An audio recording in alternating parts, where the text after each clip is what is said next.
সত্যি বলতে ইদানিং যখন আমার মন মেজাজ খারাপ থাকে না, কোনো কারণে খুব ডিপ্রেসড হই, কোনো কারণে হতাশে থাকি, তখন আসলে বাংলাদেশের যে বিভিন্ন গণমাধ্যমগুলো আছে, এগুলোর যে অনলাইন প্ল্যাটফর্মগুলো আছে, ওখানে যাই আমি।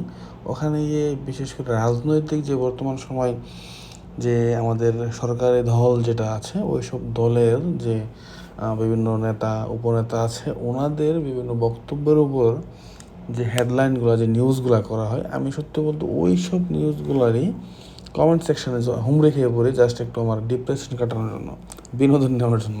চাইলে আপনারা এখান থেকে ঘুরে আসতে পারেন, সমস্যা নেই। ঘুরে ফিরে বাংলাদেশের যত ধরনের গণমাধ্যম আছে, অনলাইন পোর্টালগুলো আছে, আপনি ওই সমস্ত পোর্টালের কমেন্টস সেকশনে আপনি ঘুরে আসতে পারেন, আপনার মন নির্ঘাত ভালো হবেই হবে। তো চলুন, এখানে আমরা একজন ব্যক্তির একটা পোস্ট দেখবো। এখানে হচ্ছে এনটিভি, আমাদের যে মাননীয় এমপি সুলতান সালাউদ্দিন টুকু সাহেব, ওনার একটা বক্তৃতা এখানে তুলে ধরেছেন।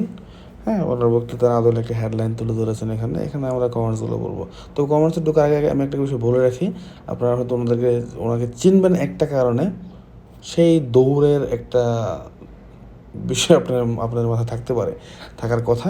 তো আমরা এখন কমেন্ট সেকশনে হুম রেখে পড়ি, দেখি কী আছে ওখানে। দেখেন অবস্থা, প্রথমেই এক ব্যক্তি এখন মনে হয় দৌড় দিবে। ঠিক আছে, তো এখানে মনে হচ্ছে আমরা একটা বিষয় বলতে ভুলে গেছি যে মাননীয় এমপি সাহেব তিনি যেটা বলছেন যে আওয়ামী লীগের মতো আচরণ করছে বিরোধী দল, ওনার বক্তব্য ছিল এটা। তো এখন কে কার মতো আচরণ করছে ওটা আমরা খুবই ভালো করে জানি। তো আমরা কমেন্টসে চলে যাই। জনাব, সেদিন তো দৌড় সেই হয়েছিল। এই সাইদুল হাসান ফার হাবি ভাই বলছেন পুলিশ আসছে লাগা দৌড়।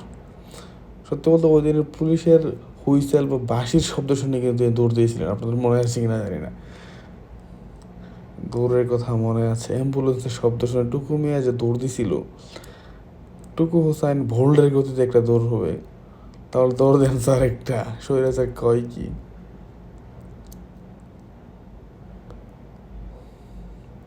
তো এই হচ্ছে অবস্থা।